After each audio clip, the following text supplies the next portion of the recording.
Hi friends, welcome back to my channel. ನಂದು PK Kannada vlogs. ಎಲ್ಲರೂ ಹೇಗಿದ್ದೀರಾ? ಎಲ್ಲರೂ ಚೆನ್ನಾಗಿದ್ದೀರಾ ಅಂತ ಭಾವಿಸ್ತೀನಿ. ನಾನು ಕೂಡ ಚೆನ್ನಾಗಿದ್ದೀನಿ ಅಂತ ಹೇಳ್ತಾ ಇವತ್ತಿನ ವ್ಲಾಗ್ನ ನಿಮ್ಮ ಜೊತೆಗೆ ಶೇರ್ ಮಾಡ್ಕೊತಾ ಇದ್ದೀನಿ. ಇವತ್ತಿನ ವ್ಲಾಗ್ನಲ್ಲಿ ಏನೆಲ್ಲ ಇರುತ್ತೆ ಅಂತ ಅಂದರೆ, ನಾರ್ಮಲ್ ಆಗಿ ಇವತ್ತು ಬಂದು ಸಂಡೇ, ಪೌರ್ಣಮಿ ಇದೆ, ಮಾಘ ಮಾಸದ ಪೌರ್ಣಮಿ. ಹಾಗೆ ಇದನ್ನು ಭರತ ಪೌರ್ಣಮಿ ಅಂತಲೂ ಕೂಡ ಕರೀತಾರೆ. ಮನೆಯಲ್ಲಿ ಇವತ್ತು ಪೂಜೆ ಎಲ್ಲ ಮುಗಿಸ್ಕೊಂಡು ನದಿ ಸ್ನಾನ ಮಾಡೋದು ತುಂಬಾ ಶ್ರೇಷ್ಠ ಅಂತ ಅಂದ್ಬಿಟ್ಟು ಹೇಳ್ತಾರೆ. ನದಿ ಸ್ನಾನ ಮಾಡೋದಕ್ಕೆ ಹೋಗೋಕ್ಕಾಗದೇ ಇರೋರು ಮನೆಯಲ್ಲೇ ಸ್ನಾನ ಮಾಡೋವಂಥ ನೀರಿಗೆ ಒಂದೆರಡು ಕಾಳು ಕಲ್ಲುಪ್ಪನ್ನ ಹಾಕ್ಕೊಂಡು ಸ್ನಾನ ಮಾಡಿದ್ರೆ ನದಿ ಸ್ನಾನ ಮಾಡಿದಷ್ಟೇ ಒಳ್ಳೆಯದು ಅಂತ ಅಂದ್ಬಿಟ್ಟು ಹೇಳ್ಬೋದು. ಹಾಗೆ ಇವತ್ತಿನ ಪೂಜೆ ಮತ್ತು ಚಂದ್ರನಿಗೆ ಇವತ್ತು ಹಾಲಿನ ಅರ್ಘ್ಯವನ್ನು ಕೊಟ್ಟರೆ ತುಂಬ ಒಳ್ಳೆಯದು. ಮತ್ತು ಏನೇ ನಮಗೆ ನೈಟು ಅಂದರೆ ಸಂಜೆ ಪೂರ್ಣ ಚಂದ್ರ ಕಾಣಿಸುತ್ತಲ್ಲ, ಹಾಗಾಗಿ ಆವಾಗ ನಮ್ಮ ವಿಶಸ್ನ ಏನೇ ನಾವು ಕೇಳಿಕೊಂಡ್ರೂ ಒಳ್ಳೆಯದಾಗುತ್ತೆ ಅನ್ನೋಂಥದ್ದು. ಹಾಗಾಗಿ ಇವತ್ತಿನ ದಿವಸನ ನಾನು ಅದನ್ನೇ ಮಾಡಬೇಕು ಅಂತ ಅಂದ್ಕೊಂಡಿದ್ದೀನಿ. ಹಾಗೆ ಯಾರೆಲ್ಲ ಅದೇ ಥರ ಮಾಡಿದ್ರಿ ಪ್ಲೀಸ್ ಕಮೆಂಟ್ ಮಾಡಿ ಅಂತ ಕೇಳ್ಕೊತೀನಿ. ಹಾಗೆ ಇವತ್ತಿನ ಬೆಳಿಗ್ಗೆಯಿಂದ ಏನೆಲ್ಲ ವ್ಲಾಗ್ಸು, ಇವತ್ತಿನ ವಿಡಿಯೋಸ್ ಏನು ಮಾಡಿರ್ತೀನಿ ಅದನ್ನು ಮಾತ್ರ ನಾನು ನಿಮ್ಮ ಜೊತೆಗೆ ಶೇರ್ ಮಾಡ್ಕೊತೀನಿ. ಹಾಗೆ ಇವಾಗ ಬಂದು ಮನೆಯಲ್ಲಿ ಪೂಜೆ ಎಲ್ಲ ಆಯಿತು, ಅಡುಗೆ ಇನ್ನೂ ಮಾಡಿಲ್ಲ. ಸಂಡೇ ಆಗಿದ್ದರಿಂದ ಎಲ್ಲ ಲೇಟು, ಆರಾಮಾಗಿ ಎದ್ದು ನಿಧಾನಕ್ಕೆ ಮಾಡಿಕೊಂಡು ಎಲ್ಲ ಈಗ ಆಯಿತು. ಈಗ ಪೂಜೆಗೆ ಕೊಟ್ಟಿದ್ದೀನಿ ದೇವಸ್ಥಾನದಲ್ಲಿ, ಸತ್ಯನಾರಾಯಣ ಸ್ವಾಮಿ ಪೂಜೆಗೆ. ಅಲ್ಲಿ ದೇವಸ್ಥಾನಕ್ಕೆ ಹೋಗಿ ಪ್ರಸಾದ ಎಲ್ಲ ತೊಗೊಂಡು ಅದಾದಮೇಲೆ ಬಂದು ಮನೆಯಲ್ಲಿ ಅಡುಗೆ ಎಲ್ಲ ಮಾಡಬೇಕು.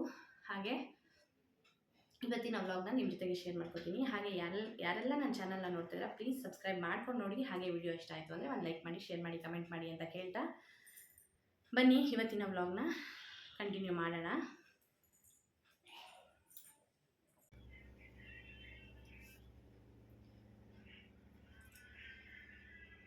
ಸಖತ್ ಸ್ವೀಟಾಗಿದೆ ಫ್ರೆಂಡ್ಸ್ ಕಲ್ಲಂಗಡಿ ಹಣ್ಣು. ಆಗಲೇ ಸೀಸನ್ ಸ್ಟಾರ್ಟ್ ಆಯಿತು ಕಲ್ಲಂಗಡಿ ಹಣ್ಣು. ಇನ್ನೇನು ಬೇಸಿಗೆ ಬರ್ತಾ ಇದೆಯಲ್ಲ ನೆಕ್ಸ್ಟು, ಹಾಗಾಗಿ ಕಲ್ಲಂಗಡಿ ಹಣ್ಣು ಕೂಡ ಸ್ಟಾರ್ಟ್ ಆಗಿದೆ. ತುಂಬಾ ಚೆನ್ನಾಗಿದೆ. ಹೆಂಗಿರುತ್ತೋ ಏನೋ, ಸ್ವೀಟ್ ಇರಲ್ಲ, ಕಲರ್ ಇರಲ್ಲ ಅಂತ ಅಂದ್ಕೊಂಡ್ವಿ, ಬಟ್ ತುಂಬ ಚೆನ್ನಾಗಿದೆ. ನಮ್ಮ ಮನೆಯವ್ರಿಗೆ ಇವತ್ತು ಕೇಳ್ದಂಗೆ ತಂದುಬಿಟ್ಟಿದ್ದಾರೆ ಹೇಗಿದೆ ಅಂತ. ಹಾಗೆ ನೈಟ್ ಬಂದು ಕಲ್ಲಂಗಡಿ ಹಣ್ಣು ತಂದಿದ್ರು. ಆ ಕಲ್ಲಂಗಡಿ ಹಣ್ಣನ್ನೆಲ್ಲ ಕಟ್ ಮಾಡಿ ತಿಂದ್ಕೊಂಡು, ನಮ್ಮ ಝೂಝಿಗೆ ಮಾತ್ರ ಕಲ್ಲಂಗಡಿ ಹಣ್ಣು ತುಂಬ ಇಷ್ಟ, ಅವಳಿಗೂ ಕೂಡ ಹಾಕಿದ್ವಿ. ಹಾಗೆ ಬಂದು ಇದು ಬೆಳಗ್ಗೆ ಕಂಟಿನ್ಯೂಷನ್ ವ್ಲಾಗ್ ಆಗಿರುತ್ತೆ.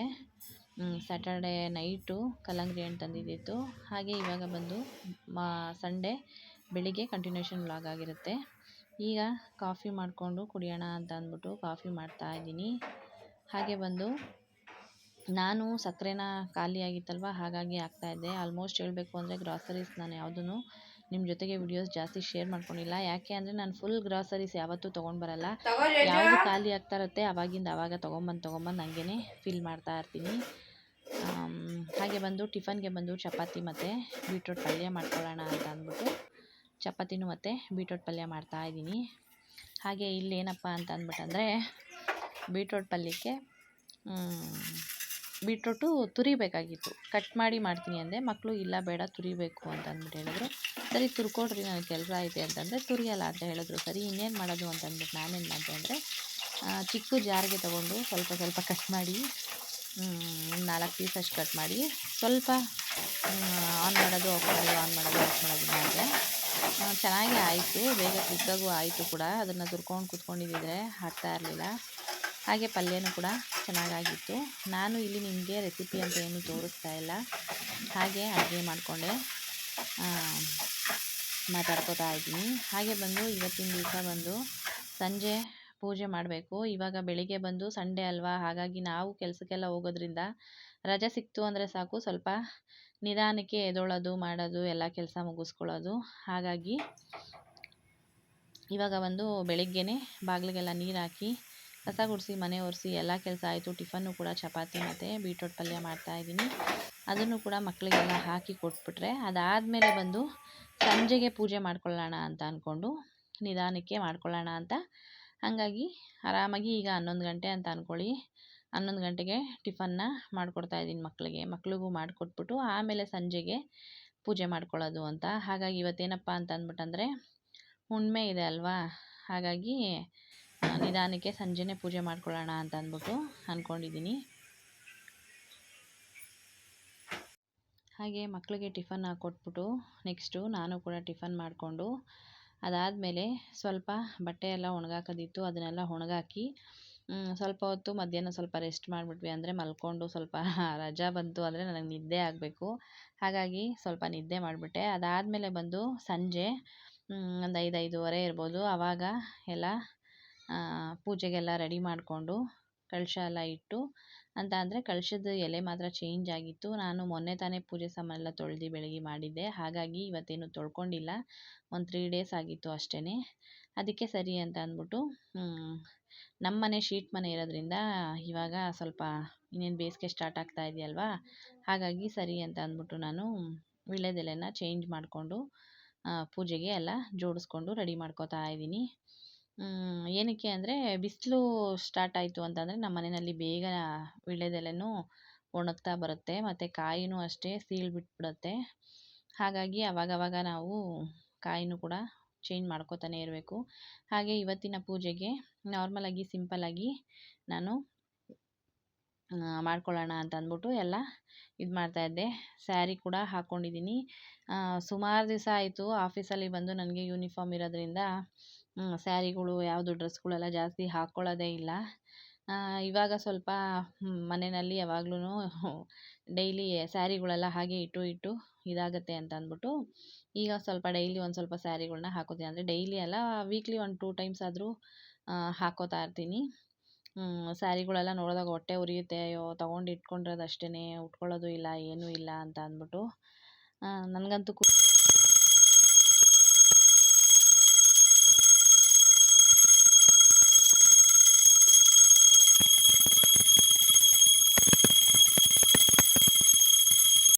ಹಾಗೆ ಎಲ್ಲ ಕೆಲಸ ಮುಗಿಸ್ಕೊಂಡು ನಾನು ಕೂಡ ಇಲ್ಲಿ ಪೂಜೆನ ಮಾಡ್ಕೋತಾ ಇದ್ದೀನಿ. ನಿಜವಾಗ್ಲೂ ಏನಾದರೂ ಹೇಳಿ ಪೂಜೆ ಮಾಡ್ಕೊಳ್ಳೋದ್ರಿಂದ ಏನೋ ಒಂಥರ ಮನ್ಸಿಗೆ ಸಮಾಧಾನ ಅನಿಸುತ್ತೆ. ಏನೇ ನೆಗೆಟಿವ್ಸ್ ಇದ್ದರೂ ಕೂಡ ಎಲ್ಲನೂ ರಿಮೂವ್ ಆಗುತ್ತೆ ಅಂತಲೇ ಹೇಳ್ಬೋದು. ಒಂದೊಂದು ಸರಿ ಹೇಳಬೇಕು ಅಂತ ಅಂದರೆ ಪೂಜೆ ಮಾಡೋದಕ್ಕೆ ಆಗೋದಿಲ್ಲ, ಏನೋ ಒಂಥರ ಕೈ ಕಾಲೆಲ್ಲ ಕಟ್ಟಾಕ್ದಂಗೆ ಅನಿಸ್ಬಿಡುತ್ತೆ. ಅದನ್ನು ಮೀರಿ ಕೂಡ ಮಾಡಬೇಕು ಅನ್ನೋ ಅಂಥದ್ದು ನನಗೆ ಈ ನಡುವೆ ಗೊತ್ತಾಗಿದೆ. ನಾನು ಪ್ರತಿ ದಿವಸ ದೀಪ ಹಚ್ತಾಯಿದ್ದೆ, ಮಾಡ್ತಾಯಿದ್ದೆ. ಬಟ್ ಒಂದೊಂದು ಸರಿ ಹೆಂಗಾಗುತ್ತೆ ಅಂತ ಅಂದರೆ ಏನು ಮಾಡಿ ಏನು ಪ್ರಯೋಜನ ಏನೂ ಬೇಡ ಅಂತ ಅನ್ನೋ ಥರ ಆಗೋಗ್ಬಿಡುತ್ತೆ. ಹಾಗೆ ಅಷ್ಟು ಮನಸ್ಸಿಗೆ ಒಂಥರ ನೋವು ಅನಿಸ್ಬಿಡುತ್ತೆ. ಈಗ ನಾನು ಸ್ವಲ್ಪ ಈಗ ಅಂತ ಅಂದರೆ ಈಗ ಒಂದು 4-5 ತಿಂಗಳಿಂದ ಬಿಡ್ದಂಗೆ ಮಾಡಲೇಬೇಕು ಅಂತ ಅಂದ್ಬಿಟ್ಟು, ಹಾಗಾಗಿ ಕಷ್ಟ ಆದರೂ ಪರವಾಗಿಲ್ಲ ಮತ್ತೆ ಪೂಜೆ ಎಲ್ಲ ಸ್ಟಾರ್ಟ್ ಮಾಡ್ಕೋಬೇಕು. ಯಾಕೆಂದರೆ ಅದರಿಂದನೇ ನಾವು ಯಾವಾಗ ಅಯ್ಯೋ ಏನೋ ಆಗ್ತಾಯಿದೆ, ಒಂದ್ರ ಮೇಲೆ ಒಂದು ಕಷ್ಟ ಬರ್ತಾಯಿದೆ ಮಾಡ್ತಾಯಿದೆ ಅಂತ ಅಂದ್ಬಿಟ್ಟು ನಾವು ಇನ್ಲೆಟ್ ಹಾಕ್ದಾಗಲೇ ನಮ್ಗೆ ಈ ಥರ ಆಗುತ್ತೆ ಅನ್ಕೋತೀನಿ. ಹಾಗಾಗಿ ಇವಾಗ ರೆಗ್ಯುಲರಾಗಿ ಬೆಳಿಗ್ಗೆ ಇಲ್ಲಾಂದರೆ ಸಂಜೆ, ಬೆಳಿಗ್ಗೆ ಅಕಸ್ಮಾತ್ ಕೆಲ್ಸಕ್ಕೆ ಹೋಗೋ ಟೈಮಲ್ಲಿ ಆಗಲಿಲ್ಲ ಅಂದರೂ ಸಂಜೆ ಆದರೂ ಬಂದು ದೀಪ ಹಚ್ದಂಗೆ ಬಿಡೋದೇ ಇಲ್ಲ. ಅದಾದಮೇಲೆ ಬಂದು ಎಲ್ಲ ನಾನು ಕೂಡ ದೇವಸ್ಥಾನಕ್ಕೆ ಹೋಗಬೇಕಾಗಿತ್ತು. ಪೂಜೆ ಎಲ್ಲ ಮುಗಿಸ್ಕೊಂಡು ದೇವಸ್ಥಾನಕ್ಕೆಲ್ಲ ಹೋಗಿ ಬಂದು ದೇವಸ್ಥಾನದಲ್ಲೆಲ್ಲ ವೀಡಿಯೋಸ್ ಮಾಡ್ಕೊಳಕ್ಕಾಗಲಿಲ್ಲ. ಅದಾದಮೇಲೆ ಬಂದು ಅಡುಗೆ ಮಾಡಬೇಕು ಅಂತ ಹೇಳಿದ್ನಲ್ಲ, ಹಾಗಾಗಿ ಅಡುಗೆ ಮಾಡ್ಕೊಳ್ಳೋಣ ಅಂತ ಅಂದ್ಬಿಟ್ಟು ಅಡುಗೆಗೂ ಕೂಡ ರೆಡಿ ಮಾಡ್ಕೋತಾ ಇದ್ದೀನಿ. ಬೇಳೆ ಹುಳ್ಳಿಕಾಯಿ ಮೂಲಂಗಿ ಸಾಂಬಾರು ಮಾಡೋಣ ಅಂತ ಅಂದ್ಬಿಟ್ಟು. ಹಾಗೆ ಇವತ್ತು ನಾನ್ ವೆಜ್ಜು ಅಂತ ಎಲ್ಲ ಏನೂ ಮಾಡಿಲ್ಲ, ಸಂಡೇ ಅಂತ ಅಂದ್ಬಿಟ್ಟು. ಯಾಕೆಂದರೆ ನಾನು ಪೂಜೆ ಕೊಟ್ಟಿದ್ನಲ್ವ, ಹಾಗಾಗಿ ಪೂಜೆದು ಪ್ರಸಾದ ಎಲ್ಲ ತೊಗೊಂಡು ಬರಬೇಕು ಮಾಡಬೇಕು ಅಂತ ಅಂದ್ಬಿಟ್ಟು. ಮಕ್ಕಳು ಮತ್ತು ಮನೆಯವರು ಏನಾದರೂ ತಿಂದ್ಕೊಂಡ್ರೆ ತಿಂದ್ಕೊಳ್ಳಿ, ಮತ್ತು ಏನಾದರೂ ನೆಂಚ್ಕೊಳ್ಳೋಕ್ಕೆ ಕಬಾಬು ಆ ಥರ ಏನಾದರೂ ತೊಗೊಬಂದರೆ ಅಂತ ಅಂದ್ಕೊಂಡು ಮಾಡ್ಕೋತಾ ಇದ್ದೀನಿ. ನಾನಿಲ್ಲಿ ಒಂದು ಕಡೆ ತರಕಾರಿ ಬೇಯಕ್ಕೆ ಇಟ್ಕೊಂಡಿದ್ದೀನಿ, ಒಂದು ಕಡೆ ಬೇಳೆನ ಕೂಡ ಬೇಯಕ್ಕೆ ಇಟ್ಕೊಂಡಿದ್ದೀನಿ. ಹಾಗೆ ಫ್ರೆಂಡ್ಸ್, ಇವಾಗ ಬಂದು ಅಡುಗೆ ಮಾಡ್ಕೋತಾ ಇದ್ದೀನಿ. ನಾನು ಆಗಲೇ ಹೇಳಿದ್ನಲ್ಲ ದೇವಸ್ಥಾನಕ್ಕೆಲ್ಲ ಹೋಗಿ ಬಂದು ಆಮೇಲೆ ಅಡುಗೆ ಮಾಡಬೇಕು ಅಂತ ಅಂದ್ಬಿಟ್ಟು. ಹಾಗಾಗಿ ಇವಾಗ ಒಂದು ಕಡೆ ಬೇಳೆ ಎಲ್ಲ ಕೂಗೋಕ್ಕೆ ಇಟ್ಕೊಂಡು ಒಂದು ಕಡೆ ತರಕಾರಿನೂ ಕೂಡ ಬೇಯಕ್ಕೆ ಇಟ್ಕೊಂಡು ಹುಳ್ಳಿಕಾಯಿ ಮೂಲಂಗಿ ಸಾರು ಮಾಡ್ತಾಯಿದ್ದೀನಿ. ಬೇಳೆ ಹುಳ್ಳಿಕಾಯಿ ಮೂಲಂಗಿ. ಇವತ್ತು ಸಂಡೇ ಏನಪ್ಪ ನಾನ್ ವೆಜ್ ಎಲ್ಲ ಏನೂ ಇಲ್ವಾ ಅಂತ ಅಂದರೆ ನಿಜವಾಗ್ಲೂ ಇಲ್ಲ, ಯಾಕೆಂದರೆ ಇವತ್ತು ಪೌರ್ಣಮಿ ಆಗಿರೋದ್ರಿಂದ ಮಾಡ್ತಾ ಇಲ್ಲ. ನಾನು ಕೂಡ ಸತ್ಯನಾರಾಯಣ ಸ್ವಾಮಿ ಪೂಜೆ ಕೊಟ್ಟಿದ್ದೆ, ಹಾಗಾಗಿ ಮಾಡ್ತಾ ಇಲ್ಲ. ಹಾಗೆ ನಾನು ನಿಮ್ಮ ಜೊತೆಗೆ ಆಗಲೇ ಹೇಳ್ಕೊಂಡಿದ್ದೆ, ಚಂದ್ರನ ಹತ್ರ ಚಂದ್ರನ ಬೆಳಕಲ್ಲಿ ನಿಂತ್ಕೊಂಡು ಚಂದ್ರನ ಹತ್ರ ಇವತ್ತು ಏನೇ ವಿಷಯಸ್ನ ಕೇಳ್ಕೊಂಡ್ರೂ ಸಹ ಆಗುತ್ತೆ ಅಂತ ಅಂದ್ಬಿಟ್ಟು. ಹಾಗೆ ಹೌದು ಆಗುತ್ತೆ ಅಂತ ಅಂದ್ಬಿಟ್ಟು ನಂಬಿದ್ದೀನಿ ಕೂಡ, ಆಗ್ತಾ ಇದೆ ಕೂಡ. ನಾನು ಈಗಿನ ಇದರಲ್ಲಿ ನೀವು ಆಲ್ಮೋಸ್ಟು ಎಲ್ಲ ಇದರಲ್ಲೂ ನೋಡ್ತಾ ಇರ್ಬೋದು. ಇನ್ಸ್ಟಾಗ್ರಾಮ್ ಇರ್ಬೋದು, ಫೇಸ್ಬುಕ್ ಇರ್ಬೋದು, ಮತ್ತು ಯೂಟ್ಯೂಬ್ ಇರ್ಬೋದು, ಎಲ್ಲದರಲ್ಲೂ ಸಹ ಮ್ಯಾನಿಫೆಸ್ಟೇಷನ್ ಅನ್ನೋಂಥದ್ದು ಅದನ್ನು ನಾನು ಕೂಡ ಮಾಡ್ತಾಯಿದ್ದೀನಿ. ಸುಮಾರು ಅದೇ ಥರ ನಾನು ಕೂಡ ನನ್ನ ವಿಷಸ್ನೆಲ್ಲ ಒಂದು 2-3 ವಿಷಸ್ನ ಫುಲ್ಫಿಲ್ ಮಾಡ್ಕೊಂಡಿದ್ದೀನಿ. ನಿಜವಾಗ್ಲೂ ಅದು ನಂಬಿ ಮಾಡಿದ್ರೆ ಮಾತ್ರ ತುಂಬಾ ಚೆನ್ನಾಗಿ ಆಗುತ್ತೆ. ಹಾಗಾಗಿ ನಾನು ಕೂಡ ಮ್ಯಾನಿಫೆಸ್ಟೇಷನ್ ಮಾಡ್ತಾಯಿದ್ದೀನಿ. ನೆಕ್ಸ್ಟು ವ್ಲಾಗ್ಗಳಲ್ಲಿ ನಾನು ನಿಮ್ಮ ಜೊತೆಗೆ ಶೇರ್ ಮಾಡ್ಕೊತೀನಿ, ಏನೆಲ್ಲ ಅಂದ್ಕೊಂಡಿದ್ದೆ, ಏನಾಗಿತ್ತು, ಯಾವ ಥರ ಅನ್ನೋದನ್ನು ಕೂಡ. ಹಾಗೆ ಇವತ್ತಿನ ದಿವಸ ಬಂದು ಬೇ ಲೀಫು ಅಂದರೆ ಪಲಾವ್ ಎಲೆ ಇದೆಯಲ್ಲ ನೋಡಿ, ಕ್ಲೀನಾಗಿರಬೇಕು, ಎಲ್ಲೂ ಮುರಿದಿರೋದು ಆ ಥರ ಎಲ್ಲ ಏನೂ ಆಗಿರಬಾರ್ದು. ಬೇ ಲೀಫ್ದು ಒಂದು ರೆಮಿಡಿನ ಸಹ ಮಾಡ್ತಾಯಿದ್ದೀನಿ. ಅದು ಊಟ ಗೀಟ ಎಲ್ಲ ಆಗಿ ಎಲ್ಲರೂ ಮಲ್ಕೊಂಡ ಮೇಲೆ ಮಾಡಬೇಕು. ಅದನ್ನು ಕೂಡ ನಾನು ನಿಮ್ಮ ಜೊತೆಗೆ ಶೇರ್ ಮಾಡ್ಕೊತೀನಿ ಫ್ರೆಂಡ್ಸ್. ಹಾಗೆ ನೀವು ಎಲ್ಲ ಯಾರೆಲ್ಲ ಮ್ಯಾನಿಫೆಸ್ಟೇಷನ್ ಮಾಡ್ತಾಯಿದ್ದೀರಾ ಅದನ್ನು ಕಮೆಂಟಲ್ಲಿ ತಿಳಿಸಿ. ಮ್ಯಾನಿಫೆಸ್ಟೇಷನ್ ನಿಜವಾಗ್ಲೂ ನಂಬಿಕೆ ಇಟ್ಟು ಮಾಡೋದು ಇಲ್ಲಿ ನಾನು ಯಾಕೆ ಅಂತ ಅಂದರೆ ಅಡುಗೆ ಮಾಡಿಕೊಂಡೆ ಆಲ್ಮೋಸ್ಟು ನನ್ನ ವ್ಲಾಗ್ಗಳಲ್ಲಿ ಅಡುಗೆ ಮನೆಯಲ್ಲೇ ಇರುತ್ತೆ. ಯಾಕೆ ಅಂತ ಅಂದರೆ ನಾನು ಕೆಲಸಕ್ಕೆ ಹೋಗಿ ಬರೋದ್ರಿಂದ ಏನಾದರೂ ಅಡುಗೆ ಮಾಡಿಕೊಂಡು ಅದೇ ಇದರಲ್ಲೇ ನಾನು ಕೂಡ ಮಾತಾಡಿಕೊಂಡು ವ್ಲಾಗ್ಸ್ನ ನಾನು ನಿಮ್ಮ ಜೊತೆಗೆ ಶೇರ್ ಮಾಡ್ಕೋತೀನಿ ಫ್ರೆಂಡ್ಸ್. ಇವಾಗ ಬಂದು ಬೇಳೆ ಹುಳ್ಳಿಕಾಯಿ ಮೂಲಂಗಿ ಸಾರು ಮಾಡೋದಕ್ಕೆ ಎಲ್ಲ ಒಂದು ಕಡೆ ಬೇಳೆ ಎಲ್ಲ ಸಪ್ರೇಟಾಗಿ ಇಟ್ಕೊಂಡಿದ್ದೆ. ಅದನ್ನು ಮತ್ತು ತರಕಾರಿನ ಸಾಂಬಾರು ಪುಡಿ ಉಪ್ಪು ಹಾಕ್ಕೊಂಡು ಒಂದು ಕಡೆ ಬೇಯಕ್ಕೆ ಇಟ್ಕೊಂಡಿದ್ದೆ. ಈಗ ಅದು ಎರಡನ್ನೂ ಕೂಡ ಒಟ್ಟಿಗೆ ಸೇರಿಸಿ ಈಗ ಒಗ್ಗರಣೆ ಹಾಕಿ ರೆಡಿ ಮಾಡ್ಕೊಂತು ಅಂತ ಅಂದರೆ ಸಾಂಬಾರು ರೆಡಿ ಆಗುತ್ತೆ.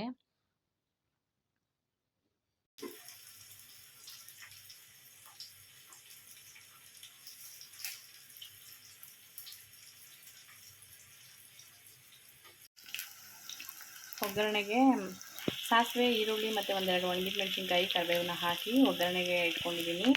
ಈ ಕಡೆ ಆಗಲೇ ನೀವು ನೋಡ್ದಂಗೆ ತರಕಾರಿನ ಎಲ್ಲ ಬೇಯಕ್ಕೆ ಇಟ್ಕೊಂಡಿದ್ದೆ, ಸಾಂಬಾರು ಪುಡಿ ಮತ್ತು ಉಪ್ಪು ಹಾಕಿ. ಹಾಗೆ ಇಲ್ಲಿ ಬೇಳೆ, ಈರುಳ್ಳಿ, ಬೆಳ್ಳುಳ್ಳಿ, ಟೊಮೆಟೊನೆಲ್ಲ ಕೂಗಿಸ್ಕೊಂಡು ಇದನ್ನು ಮಸ್ತು ಇಟ್ಕೊಂಡಿದ್ದೀನಿ. ಈಗ ಈ ತರಕಾರಿನೂ ಇದಕ್ಕೆ ಸೇರಿಸಿ ಮಿಕ್ಸ್ ಮಾಡಿಬಿಟ್ಟು ಒಗ್ಗರಣೆ ಹಾಕಿ ಉಪ್ಪು ಕರೆಕ್ಟಾಗಿದೆಯಾ ಅಂತ ನೋಡಿ ಮಾಡಿಕೊಂಡ್ರೆ ಬೇಳೆ ಹುಳ್ಳಿಕಾಯಿ ಮೂಲಂಗಿ ಸಾಂಬಾರು ರೆಡಿ ಆಗುತ್ತೆ. ನಾನು ಇದೇ ರೀತಿ ಮಾಡೋದು. ನೀವು ಯಾವ ಥರ ಮಾಡ್ತೀರಾ? ಒಬ್ಬೊಬ್ಬರು ಕಾಯಿ ರುಬ್ಬಾಕಿ ಕೂಡ ಮಾಡ್ತಾರೆ. ಇದು ಮಾಮೂಲಿ ಹಾಗೆ ಬೇಳೆ ಎಲ್ಲ ಹಾಕ್ಕೊಂಡು ಮಾಡೋದು ತುಂಬಾ ಚೆನ್ನಾಗಿರುತ್ತೆ. ನೀವು ಒಂದ್ಸರಿ ಟ್ರೈ ಮಾಡಿ. ನೀವು ಇದೇ ಥರ ಮಾಡೋದಾದರೆ ಕಮೆಂಟ್ ಮಾಡಿ. ಈಗ ತರಕಾರಿ ಮತ್ತು ಬೇಳೆ ಬೇಯಿಸ್ಕೊಂಡಿದ್ದಲ್ಲ, ಅದೊಂದು ವಿಡಿಯೋ ಮಿಸ್ ಆಯಿತು, ಅದನ್ನು ಕೂಡ ಹಾಕ್ಕೊಂಡಿದ್ದೀನಿ ಇಲ್ಲಿ. ಈಗ ಒಗ್ಗರಣೆನ ಕೂಡ ಹಾಕ್ಕೊತಾ ಇದ್ದೀನಿ. ಇದಕ್ಕೆ ಬೇಕಾದವರು ಹುಣಸೆಹಣ್ಣು ಹುಳಿ ಕೂಡ ಬೇಕಾದರೆ ಹಾಕ್ಕೋಬೋದು. ನಾನು ಟೊಮೆಟೊನೇ ಸ್ವಲ್ಪ ಜಾಸ್ತಿ ಹಾಕಿರೋದ್ರಿಂದ ಹುಣಸೆಹಣ್ಣು ಹುಳಿ ಏನೂ ಹಾಕ್ತಾ ಇಲ್ಲ. ಒಂದೊಂದು ಸರಿ ಅದನ್ನು ಹಾಕೋತೀನಿ ಟೊಮೆಟೊ ಕಡಿಮೆ ಇದ್ದಾಗ. ಈಗ ಇಷ್ಟನ್ನ ಮಾತ್ರನೇ ಹಾಕ್ಕೊಂಡಿದ್ದೀನಿ. ಸಾಂಬಾರಂತೂ ರೆಡಿ ಆಯಿತು. ಹಾಗೆ ನಮ್ಮ ಮನೆಯವ್ರಿಗೆ ಈ ನಡುವೆ ಅಂತೂ ಅವ್ರು ಫಸ್ಟೆಲ್ಲ ಏನೂ ಕೇಳ್ತಾನೆ ಇರಲಿಲ್ಲ. ಈ ನಡುವೆ ಬೇಳೆ ಹುಳ್ಳಿಕಾಯಿ ಮೂಲಂಗಿ ಸಾಂಬಾರು ಅಂದರೆ ಅವ್ರು ತುಂಬ ಇಷ್ಟಪಡ್ತಾರೆ. ಬಿಸಿ ಬಿಸಿ ಅನ್ನಕ್ಕೆ ತುಪ್ಪ ಹಾಕ್ಕೊಂಡು ಒಂದು ಹಪ್ಪಳನೋ ಇಲ್ಲ ಏನಾದರೂ ನೆಂಚ್ಕೊಳ್ಳೋಕ್ಕೆ ಮಿಕ್ಸ್ಚರು ಇಲ್ಲ ಕಬಾಬ್ ಗಿಬಾಬ್ ಏನಾದರೂ ತೊಗೊಂಬಂದರೆ ಇವತ್ತು ಅವರೆಲ್ಲ ತಿಂತಾರೆ. ಬಟ್ ನಾನು ದೇವಸ್ಥಾನಕ್ಕೆಲ್ಲ ಹೋಗಿ ಬಂದಿದ್ದೀನಿ, ಹಂಗಾಗಿ ನಾನು ನಾನ್ ವೆಜ್ ಏನೂ ತಿನ್ನಲ್ಲ. ಹಾಗಾಗಿ ಅವರೇನೋ ಕಬಾಬ್ ತಗೊಬರ್ತೀನಿ ಅಂತ ಹೇಳಿದ್ದಾರೆ. ತೊಗೊಂಡು ಬಂದರೆ ಅವ್ರು ಅದನ್ನೇ ನೆಂಚ್ಕೊಂಡು ತಿಂತಾರೆ.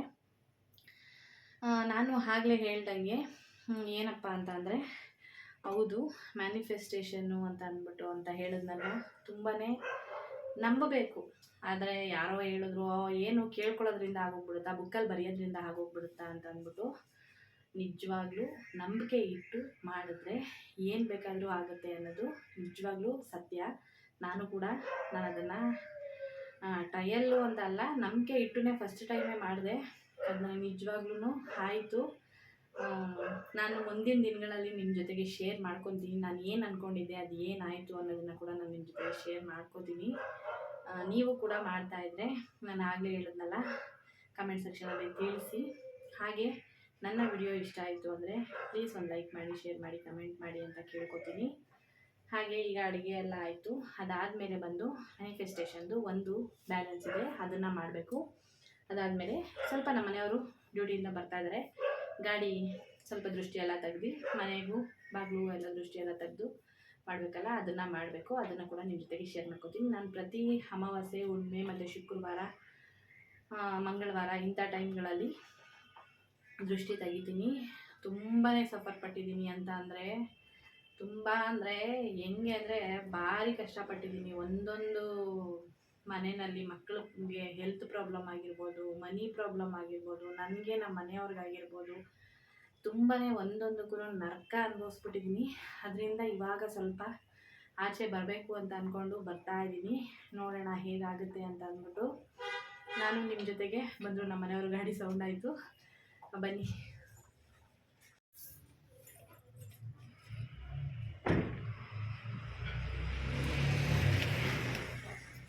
ಏನು ತೊಗೊಬಂದೆ? ಕಬಾಬು ಮಿಕ್ಸರ್ ಎರಡು ತಂದಿದ್ಯಾ?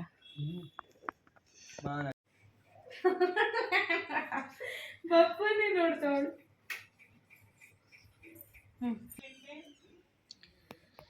ನಾನು ಮನೆಯವ್ರಿಗೆ ಮತ್ತು ನಮ್ಮ ಮಕ್ಕಳಿಗೆ ಮತ್ತು ಎಲ್ಲರಿಗೂ ಸೇರಿಸಿನೇ ನಿಂಬೆಹಣ್ಣನ್ನ ದೃಷ್ಟಿ ತೆಗಿತೀನಿ. ಗಾಡಿಗೂ ಕೂಡ ಸೇರಿಸಿ ಒಂದು ದೇವ್ರಿಗೆ ತೆಗೆದು ದೇವ್ರ ಮನೆಗೆ ಇದು ಮಾಡಿಕೊಂಡು ತೊಗೊತೀನಿ. ಅದಾದಮೇಲೆ ಬಂದು ಇನ್ನೊಂದನ್ನು ಮಕ್ಕಳಿಗೆ ಎಲ್ಲರಿಗೂ ಕೂಡ ನಿಲ್ಲಿಸ್ತೀನಿ. ನಿಜವಾಗ್ಲೂ ಈ ಥರ ಅಮಾವಾಸ್ಯೆ ಪೌರ್ಣಮಿ ಟೈಮ್ಗಳಲ್ಲಿ ದೃಷ್ಟಿ ತೆಗೆಯೋದ್ರಿಂದ ತುಂಬಾ ಎಷ್ಟೋ ದೃಷ್ಟಿ ಕಳೆಯುತ್ತೆ ಅಂತಲೇ ಹೇಳ್ಬೋದು. ಹಾಗೆ ಬಂದು ಇಲ್ಲಿ ಸಾಂಬಾರು ಕೂಡ ರೆಡಿ ಆಯಿತು. ಏನಕ್ಕಪ್ಪ ಇಷ್ಟು ಸಾಂಬಾರು ಮಾಡಿದ್ದೀನಿ ಅಂತಂದರೆ ಬೆಳಿಗ್ಗೆಗೆ ಫಿಕ್ಸ್ ಆಗಿಬಿಟ್ಟಿದ್ದೀನಿ. ಬೆಳಿಗ್ಗೆಗೆ ಇಡ್ಲಿ ಮಾಡಿ ಚಟ್ನಿ ಮಾಡಿದ್ರೆ ಅದೇ ಬೇಳೆ ಸಾಂಬಾರು ಅದಕ್ಕೂ ಕೂಡ ಆಗುತ್ತೆ ಅಂತ. ಹಾಗಾಗಿ ಸಾಂಬಾರಂತೂ ಚೆನ್ನಾಗಾಗಿತ್ತು. ಹಾಗೆ ನಮ್ಮ ಜೂಜು ಬಂದು ನಮ್ಮ ಮನೆಯವ್ರ ಹತ್ರ ಇನ್ನೂ ಅಡ್ಜಸ್ಟೇ ಆಗಿಲ್ಲ. ಬರ್ತಾಳೆ ಅಂದರೆ ಜಾಸ್ತಿ ನಮ್ಮ ಹತ್ರ ಎಲ್ಲ ಆಟಾಡೋ ಥರ ಆಟಾಡಲ್ಲ, ಸ್ವಲ್ಪ ಹಿಂಜರಿಕೆ ಹೊಡಿತಾಳೆ. ಹಂಗಾಗಿ ಅವ್ರು ಬಿಡೋದೇ ಇಲ್ಲ, ಮಾತಾಡಿಸ್ತಾನೆ ಇರ್ತಾರೆ. ಹಾಗೆ ಫ್ರೆಂಡ್ಸ್, ಇವತ್ತಿನ ವ್ಲಾಗ್ನ ಇಲ್ಲಿಗೆ ಎಂಡ್ ಮಾಡ್ತಾಯಿದ್ದೀನಿ. ಮತ್ತು ನೆಕ್ಸ್ಟ್ ವಿಡಿಯೋನಲ್ಲಿ ಸಿಗ್ತೀನಿ. ಈಗ ಏನಪ್ಪ ಅಂತಂದರೆ ಮ್ಯಾನಿಫೆಸ್ಟೇಷನ್ ಹೇಳಿದ್ನಲ್ಲ, ಅದು ಬಟ್ ವಿಡಿಯೋ ಮಾಡ್ಕೊಳಕ್ಕಾಗಲಿಲ್ಲ. ಅರ್ಜೆಂಟ್ನಲ್ಲಿ ನಮ್ಮ ಮನೆಯವ್ರಿಗೆ ಬೇರೆ ಊಟ ಕೊಟ್ಬಿಟ್ಟಿದ್ದೆ. ಈ ಕಡೆನೂ ಬಿಡೋಂಗಿಲ್ಲ, ಆ ಕಡೆನೂ ಬಿಡೋಂಗಿಲ್ಲ, ಹಾಗಾಗೋಯ್ತು. ಆದರೆ ನಾನು ಹೇಗೆ ಮಾಡ್ಕೊಂಡೆ ಅನ್ನೋದನ್ನು ನಾನು ನಿಮ್ಮ ಜೊತೆಗೆ ಶೇರ್ ಮಾಡ್ಕೋತೀನಿ. Bye, take care, see you the next video friends.